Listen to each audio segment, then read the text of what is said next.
So thank you very much, Saga. So I'm very happy to present this work. I would like to thank the IEEE community to give us this opportunity to present this and share this experience and experiment we did about behavioral modeling. So I'm with Samsab. I'm an application engineer at Amplifiers Engineering. So we are based in France, in Limoges. And we can summarize this presentation as how to take benefit of the work that is done at the circuit level in terms of transistor modeling, circuit simulation, and measurement to improve system level analysis and get better prediction of RF system performances. And we think that development of behavioral models of RF circuit can help to address these challenges.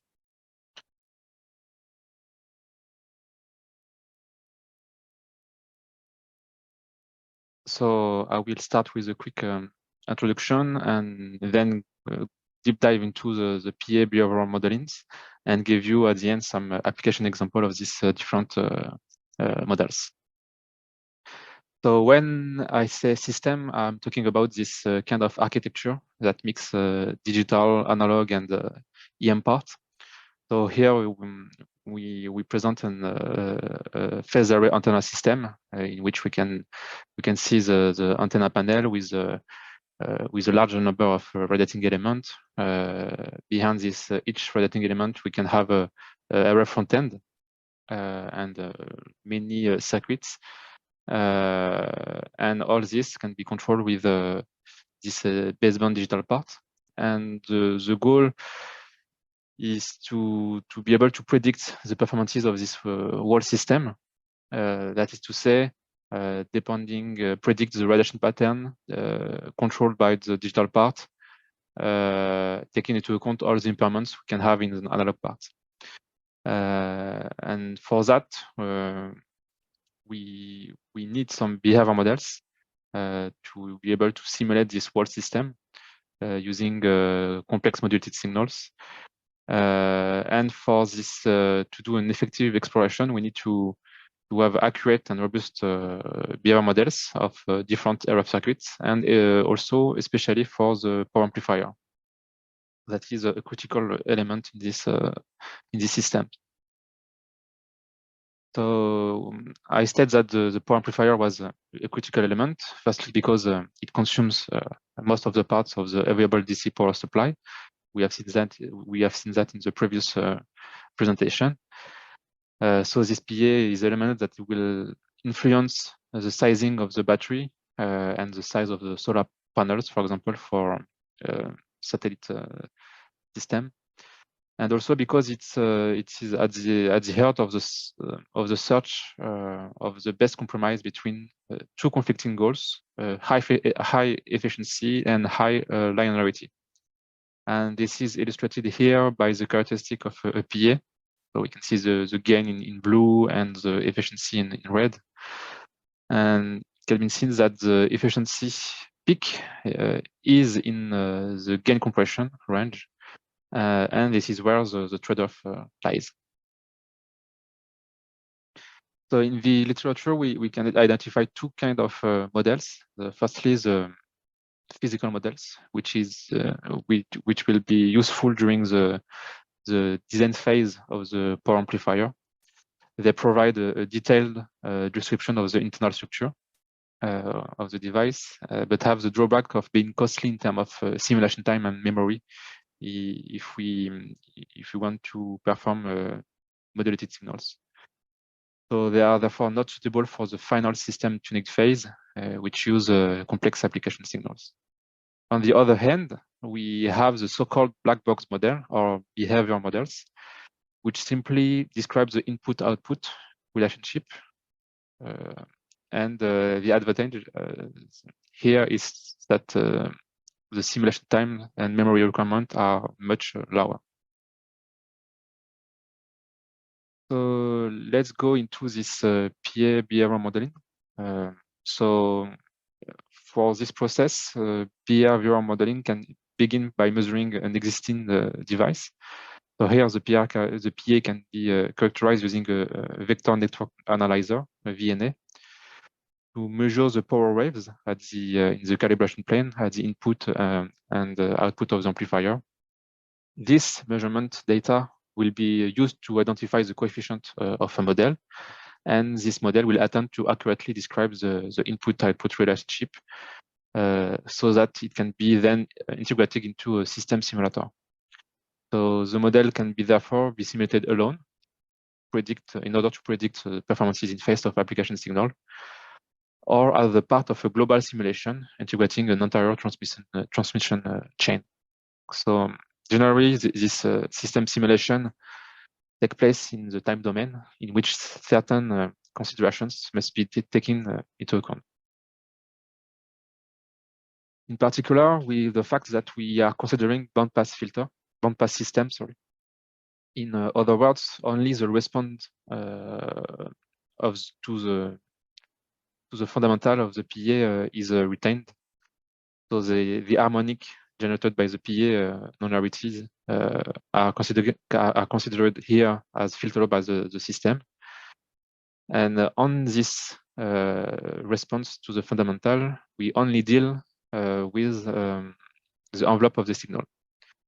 So this envelope has a slower time variation than the carrier. And so this allows us to sample the signal more slowly and therefore obtain shorter simulation time. Then the question is now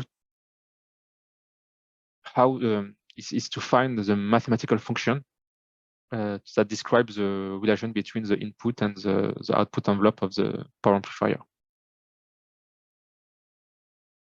First of all, we need to know the nature of the system we want to model. So the power amplifier is a nonlinear system with the memory.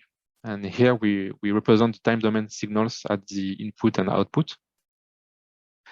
A nonlinear system with memory is a system with output at a given time depends on the input at the same time, but also at the previous time. And our problem is to find the function that is able to describe such a behavior, that is to say, both non-linearity and memory. And this type of system has been widely analyzed for modeling power amplifier. So here I would like to put some definition on this memory effect. So we can define two kind of memory effect. First, the short-term, the high-frequency memory effect, or short-term memory response, that is linked to the. So here we can see the layout of a power amplifier with a different transistor, and this memory is linked to the bandpass filter, the matching input and output networks, and also is linked to the transit time of the signal through the different transistors through the system. So it involves short time constant. It's linked to the carrier frequency, and it's this time constant is in the order of a nanosecond to a microsecond. On the other hand, we have the low frequency memory effect or long-term memory response that is mainly linked to the self-fitting and trapping effect in the technology, in the transistor, and also to the Bayesian circuits. And it's so long-term memory response, so long time constant in the order of a microsecond and a second. And the complexity increases because there is a nonlinear coupling between these two memory effects that can severely affect the wideband signal, wideband modulated signals. So here we can demonstrate this memory phenomenon in power amplifier using this relatively simple signal in which we will observe the frequency dispersion of certain characteristics. So for high frequency memory, we can use a CW signal, and here we sweep the power to gain this to see the gain compression, and we can do that for different carrier frequency. So this is a way to characterize this high frequency memory. And in the other hand, we have also the low frequency memory, and by using a two-tone, we can analyze the distortion by computing the ratio between the carrier and the third intermodulation product on the lower and the upper side. And here we display this characteristic for different frequency spacing and different input power. And we can observe the asymmetry between these two characteristics and some resonance that appears at certain frequency spacing. So to model this kind of phenomenon, a common model is the Volterra series, discrete Volterra series. So we can see in the literature different variation of this model, such as the memory polynomial or the generalized memory polynomial. So it's an equation that involves the different sample of the input, and we can then from the characterization using a modulated signal, we can take the input and the output and get quickly an identification of this coefficient. The drawback of this kind of representation is that the long and short-term memory response are mixed in the model equation. We cannot separate these two kind of memory effects. And also, it's a blind selection of the memory depth. There is no methods to really identify the depth of this memory. And also, the last thing is these coefficients are really correlated to the identification signal. So there is a low robustness depending of the average power of the signal, of the bandwidth, and also of the modulation we use. So to summarize, you can extract from a specific couple of input and output signals. But if we change the bandwidth or the input power, average power, we have to extract another set of coefficient of your model. So one challenge is to increase this model robustness. That is to say, extract once all the coefficient of the model, the same way we do to extract a compact model of a transistor, to be able to use it in different configuration, whatever the signal, the bandwidth, the average power, and the statistic of the signal. And this is the challenge which we try to address in this work. And a good candidate is this nonlinear integral two-path memory model that I will describe in the next slide. So first is based on let's say a gray box analysis. So we try to first analyze how this phenomenon are produced in the power amplifiers. So here we can simplify. We have a simplified diagram of the power amplifier. So with the matching networks, the amplifying stage, and all the bias networks, and all the low frequency memory effect linked to the bias networks, self-fitting and the trapping. And we can do an analysis using this two-tone signals that can go through this matching networks and the amplifying stage, and that will, due to the nonlinearity, will produce this distortion. So we can see here the main distortion with the intermodulation, the third intermodulation products, and also this tone produced next to the DC, the difference between the frequency spacing. And in fact, this frequency start to modulate, in fact, the bias, and so will change the performances of the PA. And so if this performances change, it will change the response, the whole response of the system. So we will see this imbalance between the two tones, but also the imbalance in this intermodulation products. So thanks to this analysis, we can define two paths. A first one that go through directly to this matching networks on the amplifying stage, and the second one that will define this low frequency memory low frequency memory effect. And so we can describe this phenomenon through this feedback loop equation, in which we find the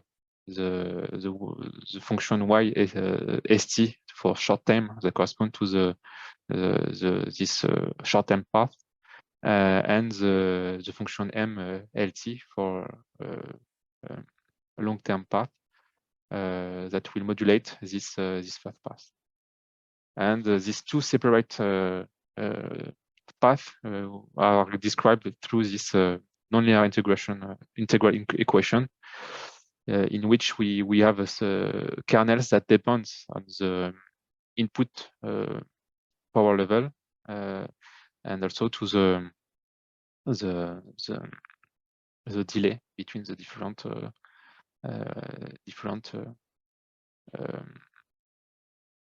input sample. So here we summarize this model with this diagram, in which we have these three kernels, and the goal is to identify, to extract the coefficient of these kernels. And this work is done in two steps. A first one using a one-tone signal to identify the short-term kernel.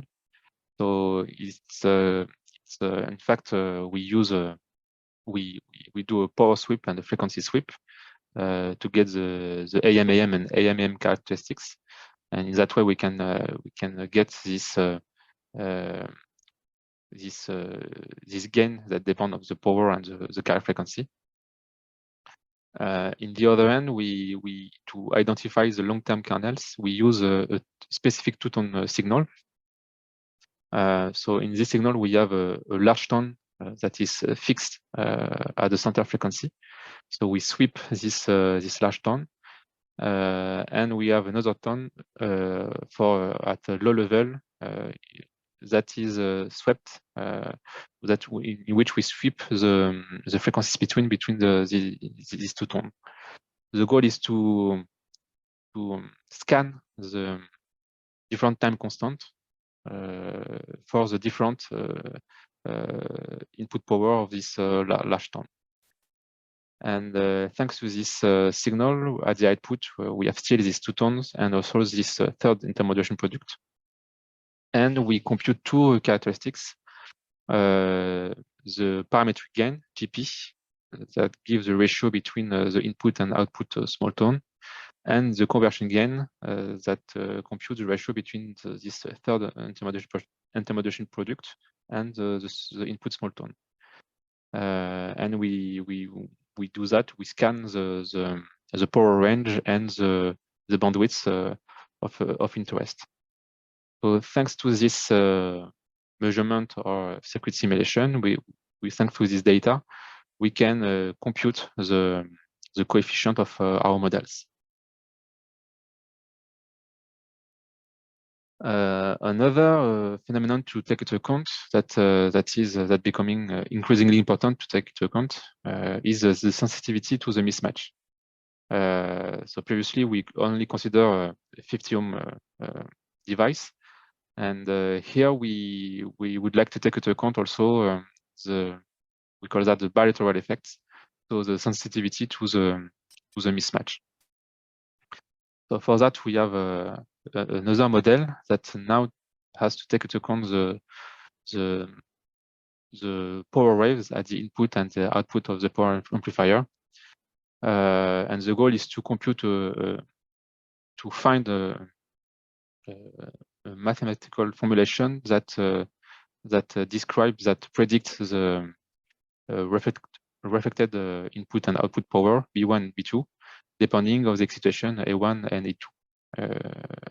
Complex A1 and A2 and conjugate complex of A1 and A2.